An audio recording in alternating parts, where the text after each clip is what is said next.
I'm Richard Southern in the 680 newsroom. It's a Canadian company synonymous with natural gas. It has been for a long time, but no longer. Enbridge is selling its Canadian natural gas assets, getting out of the business. And the selling price is big. It's $4.3 billion. The buyer is Brookfield Consortium, primarily a real estate company. The move comes as Enbridge looks to pay down debt, to shore up its balance sheet. Also, Enbridge now wants to become more of a pure-play pipeline and utility company. Speaking of natural gas, it has been a little bit elevated as of late. It's used as a cooling fuel for some big industrial air conditioners, and of course, moving higher amid this big heat wave that much of North America continues to be enveloped in. So, natural gas up, Enbridge stock moving a bit higher on this big sale today. Gas prices here in Toronto set to fall coming up at midnight tonight. We're expecting a 2-cent decrease. That'll bring us down to $1.36.9. We were talking here on CityBiz yesterday about the price of oil hitting $75. That didn't last long. Crude's pulled back a couple of bucks from there, and so we're expecting gas prices to move a little bit lower here in Toronto come midnight tonight.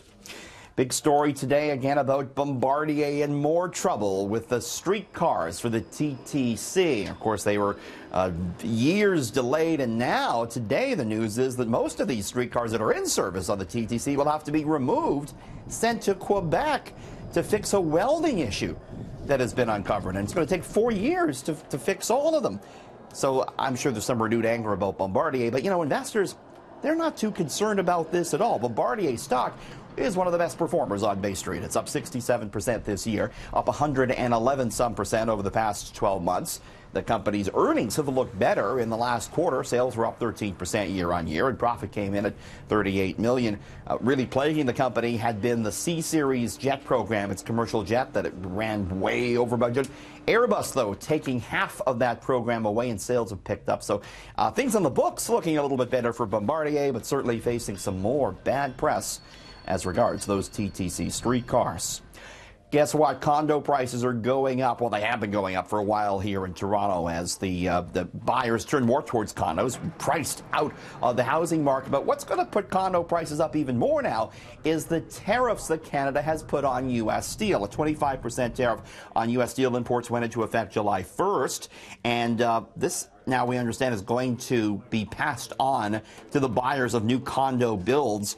Price of steel for construction projects here in Toronto is already up 38% this year due to the booming property market, and now going to go up even more because of these tariffs. We understand some projects have been canceled due to the rising cost. Average price of a condo downtown close to $700,000 already, and the tariff said to add maybe another % or 2 to that price. Well, you know, Canadians and Americans not seeing much in the way of wages these days. Wage growth is anemic. What's the average raise? 1 to 2% a year now, so we understand. Interesting survey out today asking workers, what would you do for a 10% raise? And the responses are quite shocking. 73% said they'd give up drinking for the next 5 years for that 10% pay bump. 53% would give up social media accounts. 40% would give up their dental coverage for 5 years. 34% would waive the right to vote. 15% would give up all their vacations for 5 years. And 12% would say goodbye. They'd break up with their partner or significant other for that raise. In the 680 newsroom, Richard Southern, City News.